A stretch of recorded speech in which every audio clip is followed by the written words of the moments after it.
నా చిన్నప్పటి నుంచి కూడా నేను సినిమాలు చూస్తూ ఉండేవాడిని. అక్కినేని నాగేశ్వరరావు గారు, సావిత్రి గారు అంటే నాకు చాలా ప్రాణం, ఇష్టం.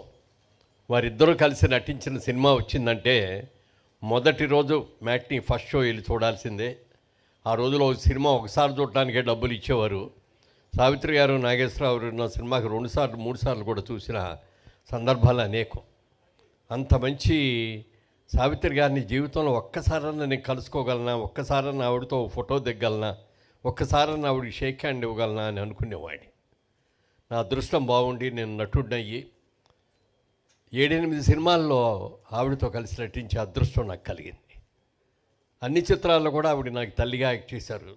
ఎప్పుడు కూడా ఆవిడని నేను అమ్మానే పిలిచాను తప్ప సావిత్రి గారు అని ఎప్పుడు ఏ రోజున పిలవరా. అలాగే ఆవిడ కూడా నన్ను అబ్బాయిని పిలిచేదే తప్ప ప్రేమతో మురళీమోహన్ అని కూడా ఎప్పుడు పిలిచేది కాదు. అంత ఆత్మీయంగా ఉండేవాడు. చాలా చాలా ఆవిడ ఎంత గొప్ప నటి అనేది వాళ్ళు గొప్పగా చెప్పక్కర్లేదు.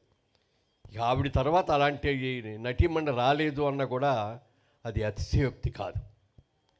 ముఖ్యంగా మాయాబజార్ ఇక్కడ ఉన్న వాళ్ళందరూ మనందరం చూసే ఉంటాం. పెద్ద హిట్ అయింది.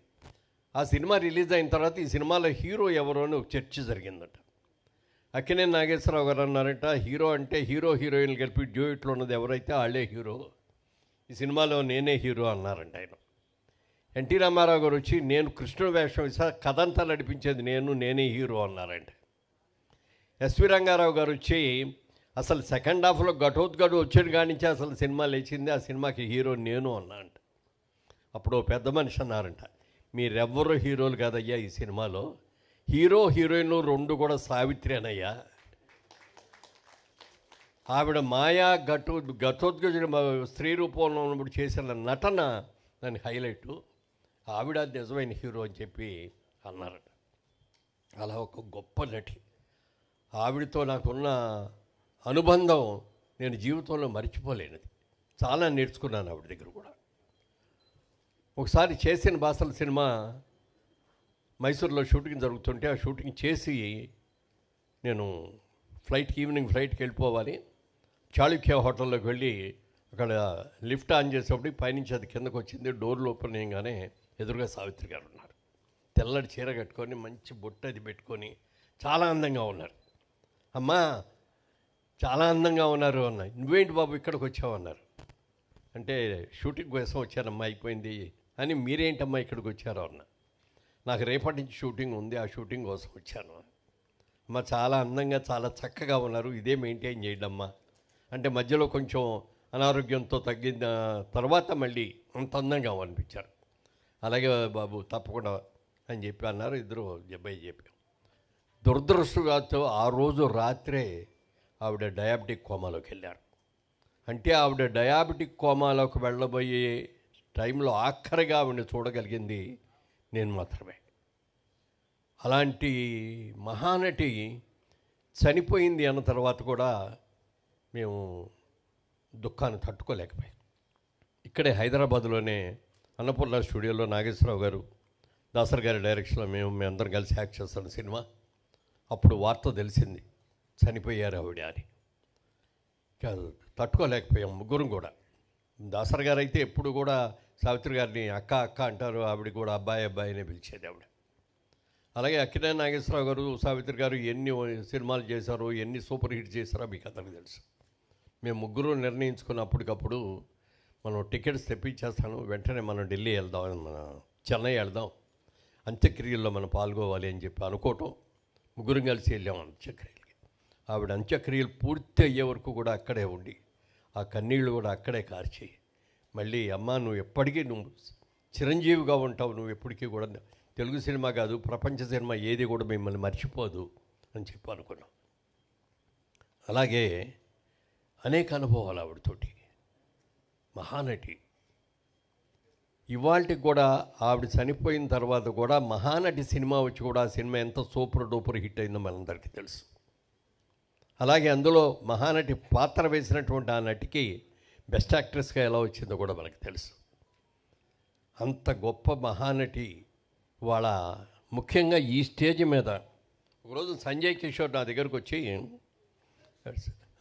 సంజయ్ ఏంటి సంజయ్ కిషోర్ ఒక రోజు నా దగ్గరకు వచ్చి బుక్ ఒకటి రాసేవండి సావిత్రి గారి మీద, దానికి ముందు మాట రాయాలండి అన్నాడు. అని ఈ కాపీ ఇచ్చారని తీసుకొచ్చి ఇవ్వగానే చూసి ఇక అసలు లోపల ఏముందని చూడలే, అసలు ఆ బొమ్మ ఇంకా చూస్తున్నా, ఎంత లైవ్లీగా ఉందయ్యా, ఒక్కసారి నాకు ఒక్క ఫోటో దివే, ఇట్లా గుండెలకి హత్తుకొని ఉంటాను నేను ఇట్లా అని అలా ఫోటో తీయించుకున్నా. ఇవాళ ఇంత అద్భుతమైన బుక్ని తయారు చేసిన సంజయ్ కిషోర్ని మనస్ఫూర్తిగా అభినందిస్తున్నా. ఎందుకంటే సావిత్రి గారి గురించి ఎవరు బుక్ వేయాలన్నా కూడా ఇంత గొప్ప బుక్ ఎవరు వేయలేరు. ఆయన దగ్గర దాదాపుగా 1,00,000 ఫోటోలు ఉన్నాయంట, సావిత్రి గారి ఫోటోలు. బహుశా విజయచాముండేశ్వరి గారి దగ్గర కూడా అన్ని ఉండవు. అంత ఇదిగా చేసి సావిత్రి క్లాసిక్స్ అని దీనికి పేరు పెట్టి ఇందులో ఆవిడ నటించిన ముఖ్యమైన చిత్రాలన్నింటినీ కూడా రాసి వాటి గురించి ఈ బుక్ తయారు చేశారు. ఇంత బుక్, ఈ బుక్ ప్రింటింగ్లో సహకరించిన మా స్నేహితుడు కృష్ణయ్య గారిని కూడా మనస్ఫూర్తిగా అభినందిస్తా. మీరు చాలాటికి చాలా ఖర్చు పెట్టుకుంటారు, కానీ ఇది చిరస్థాయిగా నిలిచిపోయే బుక్ సార్ మీకు. ఇవన్నీ ఒక ఎత్తు అయితే, ఈ బుక్ ఆవిష్కరణ కోసం మెగాస్టార్ చిరంజీవి గారు సతీ సమేతంగా వచ్చి, ఎందుకంటే ఎప్పుడో ఆవిడ వచ్చినా అక్కడే కూర్చుంటారు కానీ పైకి రారు, అసలు వచ్చేదే తక్కువ, వచ్చినా పైకి రారు.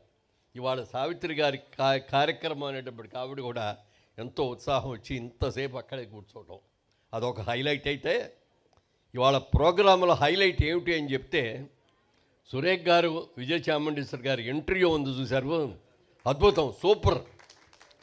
ఇవాళ జరిగిన ఈ దీన్ని ప్రపంచంలో ఉన్న తెలుగు వాళ్ళందరూ కూడా ఇవాళ చూసి ఉంటారు ఇప్పటికే. ఒకవేళ చూడకపోయినా ఇది ఎంత వైరల్ అవుతుందో చెప్పడానికి వెళ్ళలేదు. వెరైటీ. చిరంజీవి గారు మాట్లాడారంటే పెద్ద గొప్ప కాదు, చాలాసార్లు మాట్లాడారు, ఎన్నో చూశారు ఆయన. కానీ సురేఖ్ గారు మాట్లాడారంటే గొప్ప. మరి వాళ్ళిద్దరూ స్నేహితులైనటువంటి మరి విజయచాముండేశ్వరి గారు వారిద్దరూ కలిసి మాట్లాడటం, ఈ సందర్భంగా ఆవిడ ఎన్నో మాకెవరికి కూడా తెలియని విషయాలు ఎన్నో చెప్పింది, చిన్నప్పటి విషయాలు కూడా. చిరంజీవి గారు పక్కన ఉన్నారు, విజయచాముండ్రిలో ఇది అంటే ఏమన్నారు ఇందాక, కొత్త కోణం, ఆవిళ్ళు కొత్త కోణం చూస్తాము అని చెప్పి ఎప్పుడు కూడా చాలా గంభీరంగా పెద్దగా నవ్వుతూనే మాట్లాడతారు, కానీ ఇంత చక్కగా ఇంత సరదాగా మాట్లాడటం ఇవాళే నేను చూడటం. అంత అద్భుతమైనది. ఈ మహానటి గారి కార్యక్రమంలో పాల్గొనే అదృష్టం నాకు కలగటం చాలా అదృష్టం. అలాగే సంజయ్ కిషోర్ నన్ను అడిగాడు ఈ బుక్ చూపించినప్పుడు, ఎలా ఉందండి అన్నాడు. చాలా బాగుందండి, ప్రతి తెలుగు ఇంట్లోనూ ఒక భారతము, ఒక రామాయణము, ఒక భగవద్గీత ఉంటాయి. అలాగే సినిమా ఇండస్ట్రీకి సంబంధించిన వ్యక్తులు, అభిమానులు అందరూ కూడా ఒక భాగవతంలాగానో ఒక భారతంలాగా ఒక భగవద్గీతల ఇంట్లో దాచుకోక బుక్ ఇది. అంత మంచి బుక్ చేసావు అంటే, ఇంత అద్భుతంగా చేయగలిగింది ఎవరు చేయలేరు. జర్నలిస్టులు చాలామంది చాలా బుక్స్ వేశారు, కానీ ముఖ్యంగా సావిత్రి గారి ఆయన కూడా చాలా బుక్కులు వేసినా కూడా వాటన్నిటికంటే కూడా ఇది ఒక అద్భుతమైన బుక్గా వారిని నేను మనస్ఫూర్తిగా అభినందిస్తూ, ఈ కార్యక్రమంలో ఎక్కువ మాట్లాడకూడదు, మనందరికంటే చిరంజీవి గారు ఎక్కువ మాట్లాడితే మేము అందరూ సంతోషిస్తాం. మాట్లాడండి.